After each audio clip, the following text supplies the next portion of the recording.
बिस्मिल्लाहिर्रहमानिर्रहीम। Hello, welcome back to my channel chemistry zone. आज का हमारा टॉपिक है S and P block element. आपका ये फर्स्ट चैप्टर है एफएससी में फर्स्ट ईयर की केमिस्ट्री की बुक का, टेक्स्ट बुक से ये फर्स्ट चैप्टर लिया गया है पिशावर बोर्ड। ठीक है, तो आपके पास ये S and P block element है। हम अकॉर्डिंग टू सिलेबस ही चलेंगे, जितने चैप्टर हैं हमारे पास वैसे सीक्वेंस ही चलेगा। तो वीडियो को स्टार्ट करते हैं। बेसिक से मैंने सारी चीज़ें बताई आप लोगों को। सबसे पहले S and P block element से पहले आपको ये पता होना चाहिए कि व्हाट इज़ पीरियोडिक टेबल। जब पीरियोडिक टेबल का ही नहीं पता तो आपको एस एंड पी ब्लॉक्स कैसे आ जाएगा। ठीक है, हमारे पास periodic table is an arrangement of element in descending order of an atomic number in the periodic table. ठीक है, हमारे पास अरेंजमेंट की गई है एलिमेंट्स की, उन एलिमेंट्स को उनके एटॉमिक नंबर की बेस पे जो है वो सीक्वेंस दिया गया है। क्योंकि हमारे पास मास नंबर चेंज होता है, जैसे आपको आइसोटोप्स वगैरह का पता होगा, और बाकी हमारे पास अगर मास नंबर की बेस पे देते तो कभी भी आपके पास सीक्वेंस ना आता, तो एटॉमिक नंबर चेंज नहीं होता। इसलिए एटॉमिक नंबर की बेस पे इन लोगों ने अरेंजमेंट दी, जिसे हम पीरियोडिक टेबल कहते हैं। ठीक है, आपके पास पीरियोडिक टेबल जो है मैं आपको दिखा भी देती हूँ कि पीरियोडिक टेबल दिखने में कैसा होता है। यहाँ पे देखें कि आपके पास जो है ये क्या चीज़ है, ये पीरियोडिक टेबल है। अब ब्लू वाले आपके पास सारे मेटल्स हैं, स्पेशली आपके पास यहाँ पे देखें फर्स्ट उसमें, तो आपके पास जो बिल्कुल फर्स्ट एलिमेंट है दैट इज़ हाइड्रोजन, रेड में है दैट इज़ नॉन मेटल, और साथ में ग्रीन वाले मेटल लाइट्स हैं, रेड वाले नॉन मेटल्स हैं। तो ये थी प्रोडक्ट टेबल, हम इसी के बारे में आगे पढ़ेंगे। तो ये अरेंजमेंट ऑफ एलिमेंट्स है in the sequence of their atomic number, increasing atomic number. ठीक है, के 1 2 3 इस तरह हमारे पास ये। अब देखें कि आपके पास रोज एंड कॉलम क्या है। वो कहते हैं कि एलिमेंट इन पीरियोडिक टेबल जो होती है ये रो और कॉलम में अरेंज किए गए हैं। तो आपके पास जो है रो कॉलम कैसे आएंगे। अब पीरियड्स और ग्रुप्स को देखें कि आपके पास जो हॉरिजॉन्टल रोज होती हैं, जो मैंने ऊपर रोज कॉलम की बात किया ऑफ अ पीरियोडिक टेबल आकार पीरियड, हमारे पास 7 पीरियड हैं। अगर लेफ्ट साइड पे आप लोग देखें तो हमारे पास यहाँ पे देखें आप लोग के, ये देखें ये बिल्कुल स्टार्ट हो रहा है इस साइड से, ये 1 2 3 4 5 6 7। तो आप ये फर्स्ट ग्रुप सॉरी पीरियड, ये आपके पास सेकंड पीरियड, ये थर्ड पीरियड, ये ऐसे 4 5 6 7 8। आपके पास ये क्या चीज़ है, ये है आपके पास हॉरिजॉन्टल रोज की बात हो रही है। हम इनको क्या कहते हैं, हम इनको पीरियड कहते हैं। ठीक है, इतनी बात आपको क्लियर हो गई है। आप देखिए कि आपके पास अगला है ग्रुप। अब ग्रुप हमारे पास क्या चीज़ है, the vertical column of a periodic table are called group. Vertical column की बात की गई है। तो आपके पास यहाँ पे देखें दोबारा से, आपके पास ये वर्टिकल कॉलम आपके पास जितने भी आ गए हैं ये सारे हमारे पास क्या चीज़ है, ये आपके पास ग्रुप्स है। अब ग्रुप्स आप ये तो यहाँ ऐसे अगर आप कर रहे थे, पीरियड को देख रहे थे, आपके पास 7 थे, लेकिन आप इस तरह से ग्रुप को काउंट कर लें, आपके पास फुल 18 ग्रुप्स हैं पीरियोडिक टेबल में।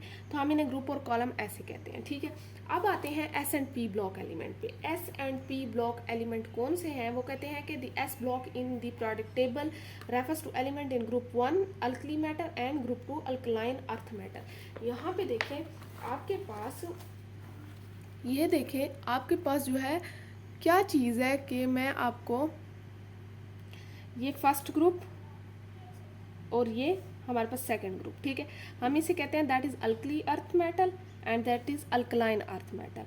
तो हमारे पास इसको कहते हैं एस ब्लॉक एलिमेंट्स। ठीक है, एस ब्लॉक एलिमेंट्स, इनको कहने की वजह क्या चीज़ है, हमने एस ब्लॉक क्यों कहा।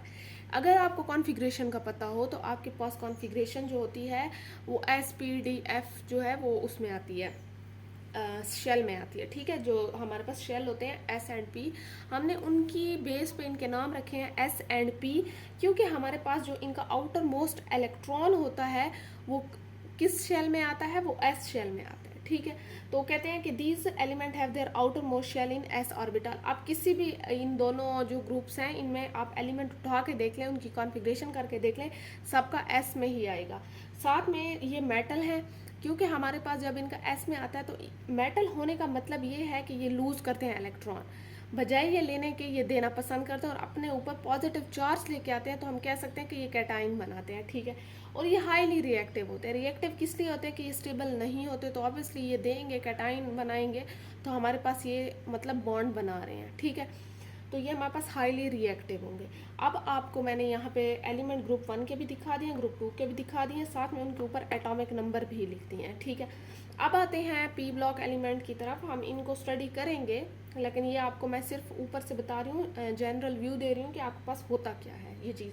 पी ब्लॉक एलिमेंट जो होते हैं वो 13 to 18 जो है, ये आपके पास यहाँ पे देखें, ये देखें आपके पास ये 13 to 18 जितने भी हैं ना, ये 13 to 18 ये आपके पास पी ब्लॉक है। ये वाले अंदर वाले को छोड़ दे, ये ट्रांजिशन वगैरह हैं, ये ट्रांजिशन मेटल हैं, ये बाद में पढ़ेंगे, हमारा फ़िलहाल इस कोर्स में नहीं है, मीन्स के इस चैप्टर में ये चीज़ें नहीं हैं। ये आपके पास पी ब्लॉक एलिमेंट है 13 to 18, ठीक है, इतनी बात क्लियर है। अब देखें कि आपके पास थर्ड पीरियड जो है, आपके पास क्या चीज़ है कि यहाँ पे मेन जो आपके पास चैप्टर में बताया गया है वो है थर्ड पीरियड। सबसे पहले थर्ड पीरियड की स्टडी की गई है, ठीक है। थर्ड पीरियड जो Na2 हमारे पास Ar मीन्स के सोडियम टू आर्गन हमारे पास एलिमेंट्स हैं। थर्ड पीरियड हमने उनकी फिजिकल प्रॉपर्टीज़ देखनी है, एटॉमिक प्रॉपर्टीज़ देखनी है। तो अब से हमारा सही वाला चैप्टर स्टार्ट हो गया, वो था आपके पास इंट्रोडक्शन। थर्ड पीरियड में अगर आपको दिखा दूँ तो मेरे पास थर्ड पीरियड में ये देखें, आपके पास ये Na, ये थर्ड पीरियड ऐसे चलेंगे, आपके पास Na है Mgm सोडियम, मैग्नीशियम, आपके पास एल्यूमिनियम, ये क्या चीज़ है silicon, phosphorus, sulphur, chlorine and argon, ठीक है। तो हमारे पास ये थर्ड पीरियड है। अब देखिए कि आपने इसमें की फिजिकल और एटॉमिक प्रॉपर्टीज़ पढ़नी है। फिजिकल एटॉमिक प्रॉपर्टीज़ में क्या चीज़ आएगी कि आप इसमें आपने आयनाइजेशन ट्रेंड देखना है, एटॉमिक रेडियस देखना है, इलेक्ट्रोनेगेटिविटी देखनी है, इलेक्ट्रिकल कंडक्टिविटी देखनी है, ठीक है, मेल्टिंग एंड बॉइलिंग पॉइंट वगैरह इन एलिमेंट्स का देखना है जो ग्रुप 3 में है, सॉरी पीरियड 3 में है, ठीक है, पीरियड 3 इसमें है। अब आपने सबसे पहले इसके ट्रेंड जो है, सबसे पहला ट्रेंड आपने क्या चीज़ पढ़ना होगा कि आपने इनका एटॉमिक रेडियस पढ़ना होगा। लेकिन एटॉमिक रेडियस पढ़ने से पहले भी आपको थोड़ी बहुत चीज़ें पता होनी चाहिए कि हमारे पास ये है क्या, थर्ड पीरियड है क्या। थर्ड पीरियड आपके पास जो है उसमें ये एलिमेंट्स आ रहे हैं आर्गान तक, sodium to Na to Ar means के आर्गान तक, 18 तक, 11 से स्टार्ट हो रहा है, एटॉमिक नंबर 18 तक जा रहा है। यहाँ पे इनका जो आउटर मोस्ट शेल होता है ये हमारे पास या तो 3s में लाए करता है या 3p में लाए करता है। ये चीज़ मैं आपको दिखा देती हूँ कि इन्होंने 3s और 3p का क्यों कहा गया है, कि ये कैसे यहाँ पे लाए करता है। आप ज़रा गौर से देखें, यहाँ पे मैंने कुछ एलिमेंट्स के स्ट्रक्चर बनाए हैं जिसमें आपके पास क्या चीज़ आ रही है, Na है, Mg है, Al है। Na मीन सोडियम, Mg मतलब मैग्नीशियम, Al एल्यूमिनियम। आपके पास 11, 12, 13 आपके पास क्या चीज़ है, इनके एटॉमिक नंबर है। अब मैंने इनके स्ट्रक्चर यहाँ पे बनाया और उनकी कॉन्फ़िगरेशन बताई है। मैंने स्ट्रक्चर के लिहाज से आपको ये दिखाया है कि यहाँ भी इसके आउटर मोस्ट शेल में एक इलेक्ट्रॉन है, मीन्स के बजाय ये 7 और इलेक्ट्रॉन लेने के ये एक दे देगा, लूज कर देगा, क्योंकि 7 एलिमेंट के साथ बॉन्ड बनाना या एटम के साथ बॉन्ड बनाने से अच्छा है कि आप एक के साथ बॉन्ड बना के उसे ये दे दे, तो इस पर पॉजिटिव चार्ज आ जाएगा। इसका भी एक ही है, इसके 3 है, तो आप कह सकते हैं, इसके 2 हैं सॉरी, तो आप कह सकते हैं इस पर पॉजिटिव 1 आएगा, इस पर पॉजिटिव 2 आएगा, उस पर पॉजिटिव 3, कि ये अपने इलेक्ट्रॉन दे देते हैं, ठीक है। यहाँ पे देखिए कि आपके पास ये मैंने सारे एलिमेंट्स की कॉन्फ़िगरेशन लिखी है। अगर मैंने कॉन्फ़िगरेशन लिखी है तो आप गौर करें कि इन सब का 3s और 3p में हमारे पास क्या आ रहा है, लास्ट आउटर मोस्ट इलेक्ट्रॉन आ रहा है। आप यहाँ पे ये मैंने सारे इनके एटॉमिक नंबर लिखे हैं जिनके आगे इनकी कॉन्फ़िगरेशन लिखी है, तो ये चीज़ जस्टिफाई हो गई है कि इनका या तो 3s में या 3p में आपके पास क्या आएगा, आपके पास इसका आउटर मोस्ट इलेक्ट्रॉन आएगा, ठीक है। यहाँ पे देखें कि आपके पास, अच्छा जो मैंने पीछे बात की है एस एलिमेंट और पी ब्लॉक एलिमेंट, मैंने कहा था इनका एस में आएगा और पी में आएगा, सिर्फ मैंने ये चीज़ कही थी, मैंने ये नहीं कहा था 3sp में आएगा। तो आप ये बात याद रखें, ये बात लाजमन याद रखें कि वो मैंने ग्रुप्स की बात की थी, ठीक है, वो मैंने ग्रुप्स की बात की थी ऐसे, लेकिन जो यहाँ पे बात हो रही है वो मैंने ऐसे बात की है। तो कुछ एलिमेंट्स जो हैं आपके पास यहाँ एस में आएंगे, ठीक है, जैसे ये 2 आ रहे हैं, फिर उसके बाद कुछ जो है आपके पास आगे जाके पी में आ रहे हैं, ठीक है। ये बात आपने ज़रा माइंड में रखनी है कि वही एस पी इकट्ठा क्यों आ रहा है, क्योंकि यहाँ पे हमने ऐसे पीरियड्स की बात कर रहे हैं, वहाँ पे हम सिर्फ ग्रुप्स की बात कर रहे थे। तो चलें जी आगे आप स्टार्ट करते हैं ट्रेंड। सबसे पहला ट्रेंड आपके पास जो बुक में दिया गया है वो है atomic radius. Atomic radius actually में है क्या, आपके पास अगर आपको पता हो, आप मैथमेटिक्स में भी ये चीज़ पढ़ते हैं, आप सर्कल लेते हैं उसका आप ये फुल, तो आपके पास सर्कल को अगर हाफ करते हैं तो डायमीटर हुआ, लेकिन आप ये सेंटर से यहाँ तक लेके जाएंगे तो आपके पास रेडियस हुआ। अब एटम की भी यही बात है कि आपका यहाँ सेंटर में क्या चीज़ होती है, न्यूक्लियस होता है और यहाँ पे आउटर मोस्ट इलेक्ट्रॉन होता है, ठीक है। अब यहाँ न्यूक्लियस से लेके आउटर मोस्ट इलेक्ट्रॉन तक का जितना भी डिस्टेंस है हम उसे कहते हैं दैट इज एटॉमिक रेडियस, ठीक है। तो वो कहते हैं atomic radius is the distance from the nucleus of an atom to the outermost electron. यहाँ बात क्लियर है कि हमारे पास ये डिस्टेंस होता है न्यूक्लियस से लेके आउटर मोस्ट इलेक्ट्रॉन तक का। यहाँ हमने फिर वही बात है कि थर्ड पीरियड को ही स्टडी करना है। अगर थर्ड पीरियड को हमने करना है तो हम देखते हैं कि इसका ट्रेंड क्या होता है। ट्रेंड कह रहा है कि हमारे पास डिक्रीज होगा एटॉमिक रेडियस। एटॉमिक रेडियस क्यों डिक्रीज होगा, this is due to increasing the charge. आप एक चीज़ देखें कि आपके पास अगर मैं पीरियड में चलती हूँ तो मेरे पास Na2 आर्गान है, Na11 12 13 14 15 16 17 18 मुसलसल आपके पास एटॉमिक नंबर इंक्रीज हो रहा है, ठीक है। आप कह सकते हैं कि आपके पास न्यूक्लियर चार्ज इंक्रीज हो रहा है, आप कह सकते हैं कि आपके पास उसके ऊपर पॉजिटिव जो प्रोटॉन आपके पास इंक्रीज हो रहे हैं, तो इसी वजह से आपके पास डिक्रीज होता है। फिर वही बात है कि आपके पास ये कैसे डिक्रीज होता है, ये चीज़ भी मैं आपको समझाती हूँ, ठीक है। आप एक चीज़ देखें कि हमने ये चीज़ स्टडी की है कि आपके पास एस ब्लॉक एलिमेंट थे, फिर पी ब्लॉक एलिमेंट थे, ठीक है। और उसमें हमारे पास कुछ मेटल्स थे, कुछ नॉन मेटल्स थे और कुछ उसके दरमियान जो मेटलाइड्स होते हैं जिनमें दोनों की प्रॉपर्टी होती है, मेटल और नॉन मेटल की, वो थे, ठीक है। हमारे पास यहाँ पे देखें कि आपके पास Na से मैंने बनाया है आर्गान तक का रेडियस बना के दिखा दिया कि इसका इतना होगा, इससे कम होता जाएगा, डिक्रीज होता जाएगा। अब मेरी बात ये वाली तो ठीक है कि डिक्रीज हो रहा है, बिल्कुल हो रहा है, लेकिन यहाँ पे आर्गान का जो है वो ज़्यादा आ रहा है सबसे। ये क्यों चीज़ है, आप देखें कि मैं अगर आपको ये चीज़ बताऊँ कि आपके पास Na Mg जो था और Al जो है ये इन पे आता है पॉजिटिव चार्ज, ठीक है। तो ऑब्वियसली ये हमारे पास क्या चीज़ है, ये मेटल्स है और मेटल्स का हमेशा मेटेलिक रेडियाई होता है, ठीक है। और हमारे पास जो है वो SiP और ये जो S है हमारे पास ये होते हैं कवलेंट रेडियाई। ये हमारे पास ये तो दे देते हैं, ये हमारे पास शेयरिंग कर लेते हैं, ठीक है। और हमारे पास Ar का होता है वंडरवाल रेडियस। तो आपके पास अच्छा ये हमारे पास कवलेंट रेडियाई जो है वो स्पेशली हमारे पास नॉन मेटल ही बनाते हैं, तकरीबन मोस्ट ऑफ केसेस आपके पास नॉन मेटल होंगे। और Ar हमारे पास वंडरवाल रेडियस है। आप चीज़ बात को समझें कि आपकी इस चीज़ की वजह से भी इनके रेडियस में फ़र्क आएगा, क्योंकि ये वंडरवाल है तो इसलिए ये ज़्यादा है, साथ में ये कवलेंट है तो ये शेयरिंग करते हैं जिसकी वजह से ओवरलैपिंग ज़्यादा होती है, ये शेयरिंग करते हैं, ओवरलैपिंग ज़्यादा होती है जिसकी वजह से ये रेडियस इनका वो हो जाता है। और ये आपके पास क्या चीज़ें हैं, ये मेटल्स हैं। फिर भी मैं आपको इसके रीज़न और भी बताती हूँ। यहाँ देखें, वो कहते हैं आपकी बुक में एक लाइन दी गई है, वहाँ वो ये चीज़ कहते हैं कि आपके पास it is fair to compare the metallic and covalent radii because they are both measured in strictly bonded circumstances. हमारे पास it is not suitable to compare these with the van der Waals radius, though van der Waals radius is larger than covalent radii. आपको इतना पता होना चाहिए कि van der Waals radius हमेशा larger होता है कवलेंट रेडियाई से, ठीक है। हमारे पास यहाँ पे वो भी यही कह रहे हैं कि हमारे पास आप कवलेंट रेडियाई या आप जो है मेटेलिक रेडियाई को इस चीज़ से कंपेयर नहीं कर सकते।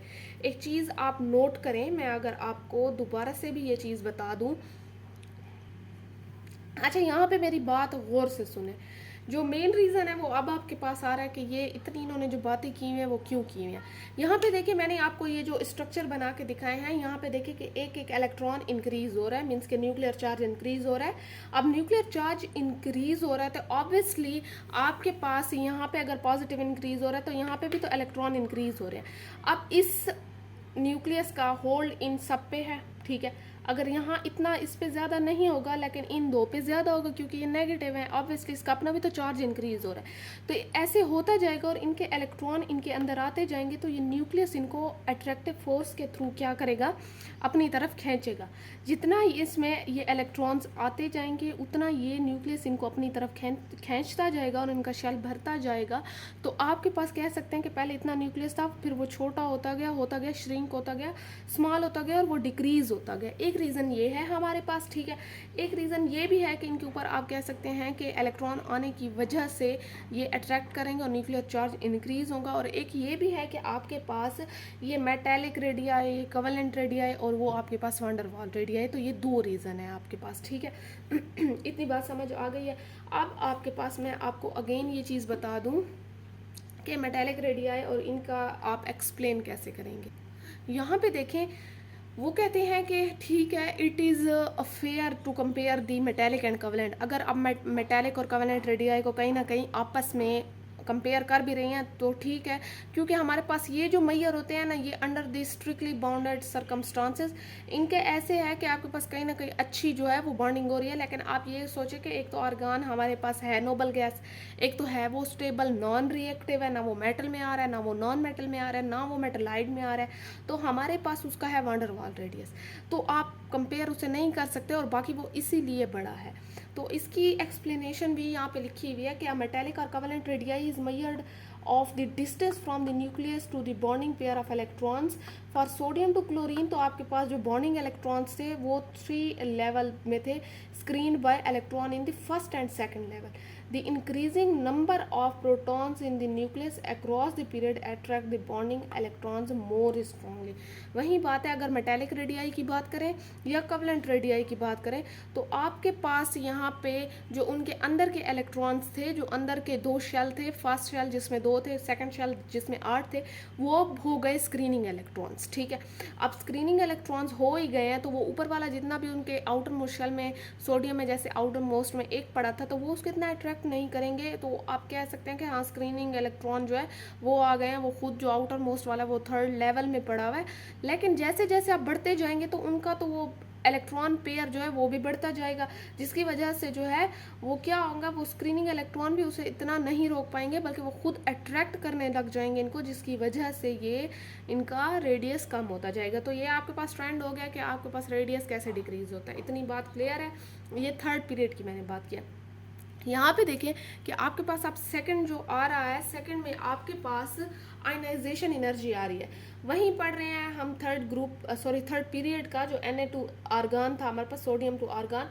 आयनाइजेशन एनर्जी क्या है, मेरी बात को समझें कि आपके पास जहाँ पे आयनाइजेशन एनर्जी आ रही है, मीन्स के वहाँ पे आयंस कितने बनने की कैपेसिटी है, कितनी एबिलिटी है उस एलिमेंट में कि वो आयन बना सकता है, ठीक है, या आयन बन सकते हैं। तो इसके प्रॉपर डेफिनेशन ये है कि आपके पास कोई भी जितनी छोटी, या कह सकते हैं कि आपके पास मिनिमम मीन्स के कम से कम जो एनर्जी लगती है, minimum amount of energy required to remove the valence electron from outermost shell from a gaseous atom. आप कोई भी गैसियस एटम ले लें, ठीक है, आप उसका जो आउटर मोस्ट शेल था, जैसे अब हमारे पास Na है, Na के अंदर हमारे पास 11 इलेक्ट्रॉन्स थे, तो आउटर मोस्ट में एक ही इलेक्ट्रॉन पड़ा हुआ था।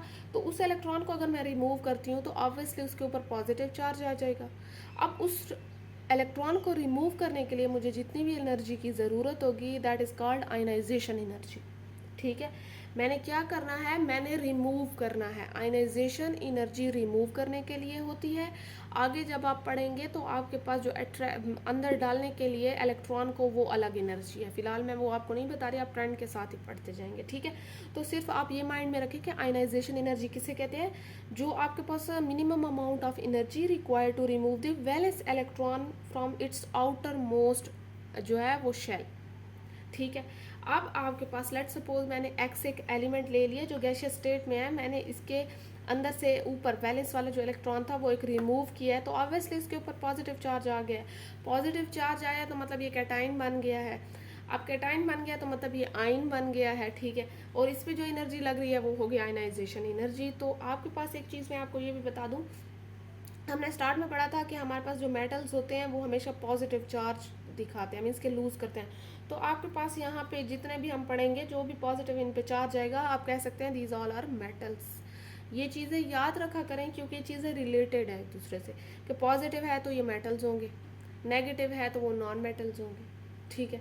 जो लूज भी करते हैं, गेन भी करते हैं, दैट आर कॉल्ड आपके पास मेटलाइट्स, ठीक है।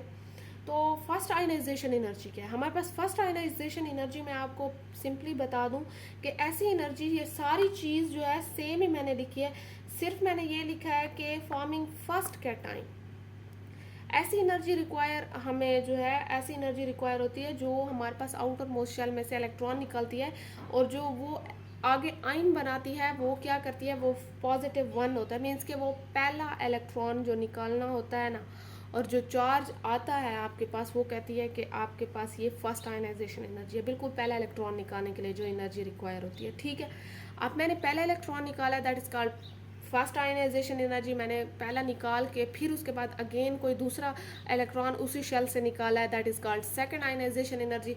मैंने वहीं जो है पहला भी निकाला है, दूसरा निकाला, और फिर मैंने तीसरा निकाला है उसी शेल से electron, that is called third ionisation energy. ठीक है, यहाँ फर्स्ट आयनाइजेशन, लेट सपोज मेरे पास 11 इलेक्ट्रॉन्स थे, मेरे पास आउटर मोस्ट में सोडियम के एक ही था, यहाँ पे मेरे पास एक इलेक्ट्रॉन निकल गया, तो इस पर ऑब्वियसली 10 आ गए, लेकिन +1 का चार्ज आ गया, इसका पहला इलेक्ट्रॉन था, तो हम कह सकते हैं that is first ionisation energy. ठीक है, अब मैंने क्या किया, मैंने कोई मुझसे पूछता है कि सेकंड आयनाइजेशन एनर्जी क्या है, सेकंड में मैंने क्या किया, मैंने मैग्नीशियम लिया है। तो मैग्नीशियम मैं डायरेक्ट ऐसे नहीं कह सकती कि 2 इलेक्ट्रॉन निकालनी है और उस पर +2 का चार्ज आ गया। मैं क्या करूँगी कि मैं पहले एक इलेक्ट्रॉन निकालूंगी, फिर एक इलेक्ट्रॉन निकालूंगी, ऐसे एक एक करके आपने निकालना है। तो पहला इलेक्ट्रॉन निकाला, ये फर्स्ट आयनाइजेशन एनर्जी हो गए, फिर मैंने दूसरा इलेक्ट्रॉन निकाला, ये सेकंड आयनाइजेशन एनर्जी हो गए। इतनी बात क्लियर है आपको? यहाँ पे देखें, आपके पास बुक में भी ये चीज़ दी गई है कि आपके पास बार ग्राफ शो किया गया है ionisation energy of third period elements का। ठीक है, मैंने Na2 आपके पास Ar जो है वो आयनाइजेशन एनर्जी दिखाई है कि आपके पास ये ट्रेंड कहीं ना कहीं ब्रेक हो रहा है। ये मैं नहीं कह सकती कि आपके पास बिल्कुल इंक्रीज हो रहा है आगे जाके या डिक्रीज हो रहा है एक सीक्वेंस में, ऐसा नहीं है। आपके पास ब्रेक कहाँ हो रहा है, ये पहले ये छोटा था, ये बड़ा है, फिर ये देखिए ये डिक्रीज यहाँ पे हो रहा है और एक एस पे हो रहा है, तो ये ब्रेक हो रहा है। हम कहते हैं कि ये ट्रेंड टूट रहा है अंदर से। तो trend is broken by decrease between magnesium to Al, magnesium to Al and between हमारे पास P और S, इनके दरमियान आपके पास ये ट्रेंड जो है वो ब्रेक हो रहा है, वरना इसका सीक्वेंस इंक्रीजिंग वाला है। आप देख सकते हैं कि ये इंक्रीजिंग वाला है, लेकिन 2 जगह पे आपका टूट रहा है। इसका भी रीज़न दिए गए। ठीक है, इसके रीज़न क्या चीज़ है? आप देखिए कि आपके पास जो फैक्टर होते हैं जिस पर आयनाइजेशन एनर्जी डिपेंड करती है, सबसे पहले आपको ये पता होना चाहिए कि हम आयनाइजेशन एनर्जी को देखेंगे कैसे। ओवरऑल अगर हम बात करें तो हमारे पास इंक्रीज होती है आयनाइजेशन एनर्जी। अगर आप एक चीज़ गौर करें कि हम जो है Na2 आर्गान जा रहे थे, Na2 आर्गान हमारे पास न्यूक्लियर चार्ज इंक्रीज हो रहा है 11, 12, 13, 14, 15, 16, 17 to 18। ठीक है, न्यूक्लियर चार्ज हमारे पास इंक्रीज हो रहा है, नंबर ऑफ प्रोटॉन आपके पास इंक्रीज हो रहे हैं, तो हम कहते हैं कि आपके पास आयनाइजेशन एनर्जी क्या होती है। आयनाइजेशन हमने कहा था कि आपने minimum amount of energy to remove outermost electron. आप खुद सोचें, यहाँ पे 11 थे, एक इलेक्ट्रॉन था आउटर मोस्ट में, उसे निकालना आसान था। यहाँ पे 2 आ गए हैं, थोड़ी सी अट्रैक्शन बढ़ गई है न्यूक्लियस की, थोड़ा सा मुश्किल है। ठीक है, अब मैं एल्यूमिनियम की बात नहीं करती यहाँ पे, डायरेक्ट मैं यहाँ पे आ जाती हूँ क्योंकि यहाँ पे ट्रेंड हमारे पास ब्रेक हो रहा है। अगर मैं सिलिकॉन ऐसे करती हूँ तो इस पर एक और चार्ज इंक्रीज हो गया, ऐसे मैं करती करती एक चार्ज इंक्रीज होता जा रहा है, अब अट्रैक्शन ज़्यादा होती जा रही है, तो मेरे लिए उस इलेक्ट्रॉन को निकालना मुश्किल है। ठीक है, एक बंदा आपकी नज़र से दूर बैठा है, ठीक है, उस पर इतना आपका होल्ड नहीं है, तो उसे भटकाना आसान है, निकालना आसान है। लेकिन एक आपके पास बंदे जो स्टूडेंट आपके हैं वो आपकी नज़र में बैठे हुए हैं, ठीक है, और वो बिल्कुल आपके होल्ड के जो है वो अंडर है, तो आपका वहाँ से उनको बिगाड़ना, निकालना क्लास से या भटकाना मुश्किल है। तो सेम हमारे पास ऐसा है कि जैसे न्यूक्लियर चार्ज इंक्रीज होता जाएगा तो वो अट्रैक्शन ज़्यादा होती जाएगी, तो हमारे लिए एनर्जी ज़्यादा लगानी पड़ेगी, इसलिए एनर्जी इंक्रीज हो रही है उनको निकालने के लिए, हमारे लिए मुश्किल हो जाएगा उनको निकालना। ठीक है, अच्छा यहाँ पे देखिए कि आर्गान का सबसे हाईएस्ट आयनाइजेशन एनर्जी क्यों है, क्योंकि ये हमारे पास नोबल गैस है, इसका तो आउटर मोस्ट शेल ही कंप्लीट होता है, इससे ना तो निकालने की ज़रूरत है ना ही किसी से लेने की ज़रूरत है, तो इसीलिए इसकी आयनाइजेशन एनर्जी सबसे हाईएस्ट है, बिकॉज इसका स्टेबल है, इससे इसका जो इलेक्ट्रॉन होता है आउटर मोस्ट में से वो निकालना बहुत ही मुश्किल है, बहुत ज़्यादा एनर्जी लगेगी आपकी। तो ये था पहला आपके पास, the distance of outer electron from the nucleus. Obviously आपके पास जो है डिस्टेंस कम होता जाएगा, मैंने कहा है पीछे का एटॉमिक रेडियस कम होता जा रहा है, क्यों? क्योंकि आपके पास न्यूक्लियर चार्ज इंक्रीज होगा, अट्रैक्शन ज़्यादा होगी, तो वो ऐसे खींचता जाएगा अपनी तरफ इलेक्ट्रॉन्स को न्यूक्लियस, तो वो डिस्टेंस आपके पास कम होता जाएगा। The amount of screening electrons जो होते हैं आपके पास, ऑब्वियसली स्क्रीनिंग अंदर के इलेक्ट्रॉन्स जो हैं वो क्या करेंगे, वो आपके पास इंक्रीज होंगे, या आपके पास, आप खुद सोचें कि इतना इलेक्ट्रॉन्स जो बढ़ रहे हैं इनके, तो ऑब्वियसली स्क्रीनिंग इलेक्ट्रॉन्स भी तो बढ़ेंगे। स्क्रीनिंग इलेक्ट्रॉन्स का मतलब ये देखें, ये अंदर वाले जो इलेक्ट्रॉन्स हैं, ये जो न्यूक्लियस पड़ा है और इसके ये पहले 2 शेल में इलेक्ट्रॉन्स हैं, हम इनको कहते हैं स्क्रीनिंग इलेक्ट्रॉन्स। ये स्क्रीन करते हैं, ये इसका जो होल्ड होता है वो इस तक जाने नहीं देते, ठीक है। तो ये स्क्रीनिंग इलेक्ट्रॉन्स है। Weather the electrons in alone in an orbital और वन ऑफ द पेयर, वो अब ये कहते हैं कि अब आपके पास क्या जो इलेक्ट्रॉन है आउटर मोस्ट शेल में, क्या वो अकेला है या उसके पेयर बने हुए हैं। अगर पेयर है तो आपके पास ऑब्वियसली न्यूक्लियस बहुत अट्रैक्ट करेगा। अगर आपके पास वो अकेला पड़ा हुआ है, लेट सपोज आपके पास ये दो मैं इकट्ठे कर देती हूँ, ये अकेला पड़ा तो इसको निकालना आसान है, ठीक है। तो ये चीज़, अब आपके पास इतनी बात आपको क्लियर हो गई है। अब आप पढ़ें कि आपके पास ट्रेंड ब्रेक कैसे हो रहा है। ट्रेंड ब्रेक एल्यूमिनियम पे हो रहा है और एक हमारे पास सल्फर पे हो रहा है। एल्यूमिनियम पे क्यों हो रहा है कि आपके पास एल्यूमिनियम की मैंने कॉन्फ़िगरेशन लिख दी है, इसमें आते हैं आपके पास 13 इलेक्ट्रॉन्स। 13 इलेक्ट्रॉन में इसका आउटर मोस्ट आ रहा है पी में, ठीक है। वो कहते हैं the value of aluminium might be expected to greater than that of magnesium due to extra proton. हम ये कह सकते थे ना कि इसके पास जो है 12 है, इसके पास 13 है, तो आप कह सकते थे कि इसका ज़्यादा इंक्रीज होता क्योंकि इसमें न्यूक्लियर चार्ज इंक्रीज हो रहा है, लेकिन ऐसा नहीं है, यहाँ ये कम क्यों हो रहा है। तो इसका रीज़न है कि the trend break due to the outer electron of aluminium occupy a 3p orbital. सबसे पहली बात, आपके पास ये जो ऑर्बिटल आ रहा है, ये 3p ऑर्बिटल आ रहा है इसकी कॉन्फ़िगरेशन में, जिसकी वजह से यहाँ पे ट्रेंड ब्रेक हो रहा है, ठीक है। रादर देन 3s आना 3s चाहिए था आपके पास, लेकिन यहाँ पे आपके पास क्या चीज़ आ रही है, p ऑर्बिटल आ रहा है, जिसकी वजह से ये ट्रेंड ब्रेक हो रहा है। The 3p electron is slightly further from the nucleus than 3s electrons is partially screened out by 3s electron as well as the inner electrons। मेरी बात को समझे, आपके पास सबसे पहला जो शेल होता है वो s करीब होता है, फिर p होता है, ठीक है। अगर s में आ जाता ये, तो हमारे पास क्या चीज़ होती कि ये आयनाइजेशन एनर्जी इंक्रीज होती। यहाँ डिक्रीज क्यों हो रही है, हमारे पास यहाँ आयनाइजेशन एनर्जी कम लगाएंगे इलेक्ट्रॉन को निकालने के लिए। हम आयनाइजेशन एनर्जी कम क्यों लगाएंगे, मेरी रीज़न, बात का लॉजिक समझे, रीज़न समझे कि आपके पास यहाँ P में इलेक्ट्रॉन आ रहा है। P होता है दूर आपके पास न्यूक्लियस से, S होता है करीब। आप यहाँ पे देखें इसके, अब इस इलेक्ट्रॉन के दरमियान में ये जो इतने ज़्यादा आ रहे हैं, फिर जाके न्यूक्लियस आएगा। तो आपके पास यहाँ पे एक तो इसे ऑलरेडी ये जो 3s वाला है ये भी स्क्रीन कर रहे हैं, P वाले तो कर ही रहे हैं, लेकिन इसे ये 3 वाले स्क्रीन करें और साथ में ये जो अंदर वाले इलेक्ट्रॉन्स हैं ये भी इसे स्क्रीन आउट कर रहे हैं, ठीक है। अब ये सारे इलेक्ट्रॉन्स इसे स्क्रीन आउट कर रहे हैं, साथ में ये 2 इलेक्ट्रॉन भी इसे स्क्रीनिंग में लग जाएंगे क्योंकि ये s में आ रहे हैं और ये बेचारा कहाँ दूर पड़ा है p में। अब 3p की बात आ गई है, 2p की बात भी नहीं आ गई, 3p की आ गई, तो ऑब्वियसली 3 दूर होगा, तो इसी वजह से हमें इतनी एनर्जी लगाने की ज़रूरत ही नहीं है, दूर पड़ा है आसानी से निकल जाएगा, तो एनर्जी डिक्रीज हो जाएगी। हाँ, करीब होता, स्क्रीनिंग इलेक्ट्रॉन्स कम होते, न्यूक्लियस का होल्ड ज़्यादा होता, फिर हम कह सकते थे इसे निकालना मुश्किल है, ये आपके पास न्यूक्लियस के करीब। लेकिन यहाँ तो ऐसा कुछ चक्कर है ही नहीं, यहाँ तो ये दूर पड़ा हुआ है, तो इसी वजह से इसे निकालना आसान है, तो आयनाइजेशन एनर्जी डिक्रीज हो जाती है, इतनी एनर्जी लगाने की आपको ज़रूरत नहीं है। चले जी, यहाँ तक तो आई होप सो आपको समझ आ गया होगा। अब लास्ट वाला आप पढ़ते हैं, हमारे पास जो सल्फ़र पे डिक्रीज़ हो रहा है, सल्फ़र पे आपके पास कैसे डिक्रीज़ हो रहा है, ठीक है। ये जो है आप लोग देख लें, इसका स्क्रीनशॉट वगैरह अगर कोई लेना चाहे तो ले सकता है, ठीक है। आप देखें कि आपके पास यहाँ पे आ रहा है सल्फ़र का, कि हमारे पास सल्फ़र पे ये क्यों ब्रेक डाउन हो रहा है। मेन रीज़न आपके पास ये है कि जो सल्फ़र है उसकी इलेक्ट्रॉनिक कॉन्फ़िगरेशन ये वाली है, इसका भी P में आ रहा है, P में आपके पास 4 आ रहे हैं इसके। आपके पास सल्फ़र का क्या एटॉमिक नंबर था कि हमारे पास ये 10, ठीक है, और ये 14, 15 और 16, 16 है हमारे पास, ठीक है। तो अब सल्फ़र का 16 मैंने इलेक्ट्रॉनिक कॉन्फ़िगरेशन बनाई है, इलेक्ट्रॉनिक कॉन्फ़िगरेशन में 3p में 4 आ रहे थे, ठीक है। अब p में टोटल 6 आते हैं, यहाँ पे 16 थे तो 4 आ रहे हैं। अब यहाँ पे आपका p ऑर्बिटल में भी 3 सब ऑर्बिटल्स होते हैं, ठीक है, जिसमें 3px होता है, 3py होता है, 3pz होता है।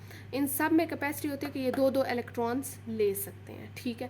यहाँ पे अगर आप आगे भी ये चीज़ देखें तो आपके पास जो है ये क्यों डिक्रीज़ आ रहा है, यहाँ पे और आगे इंक्रीज क्यों आ रहा है, तो आपको ये बात समझ आ जाएगी कि ये यहाँ पे देखिए सिंगल सिंगल इलेक्ट्रॉन है, लेकिन यहाँ पे पेयर आ गया इलेक्ट्रॉन का।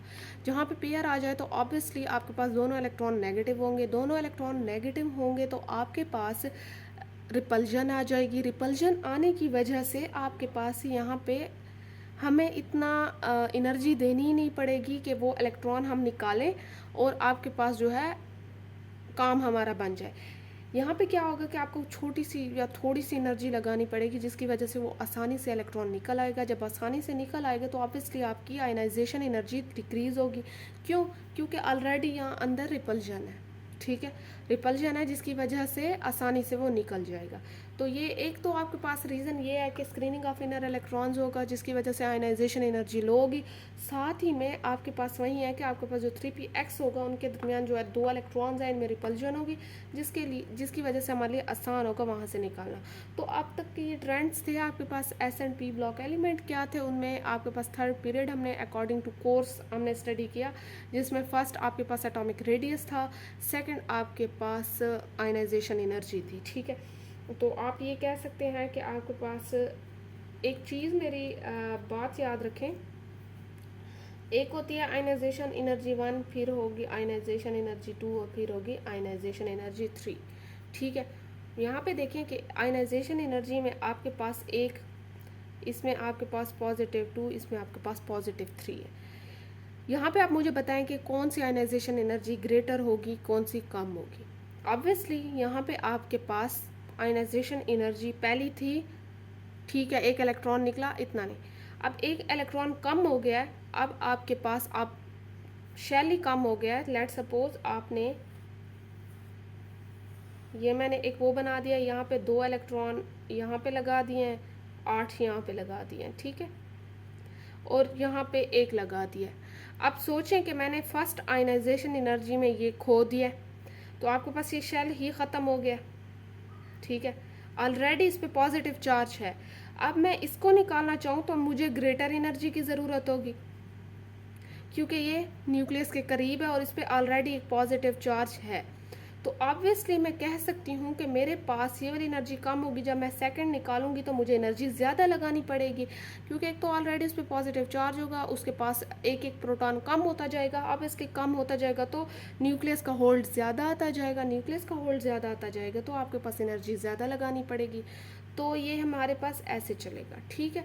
तो ये चीज़ आप ज़रा देख लें, याद कर लें। बाकी इसके अलावा अब अगला जो ट्रेंड है वो हम इंशाल्लाह अगली वीडियो में पढ़ेंगे, that is trend of electronegativity. I hope so आपको ये चीज़ें समझ आ गई होंगी। मुझसे जितना सिंपल हो सका मैंने आपको समझाया। कमेंट सेक्शन में आप बता सकते हैं अगर आपको किसी भी चीज़ में प्रॉब्लम हो। तो अब तक के लिए इतना काफ़ी है, वीडियो लंबी भी हो चुकी है। अगली वीडियो में मिलते हैं इंशाल्लाह। अल्लाह हाफिज़।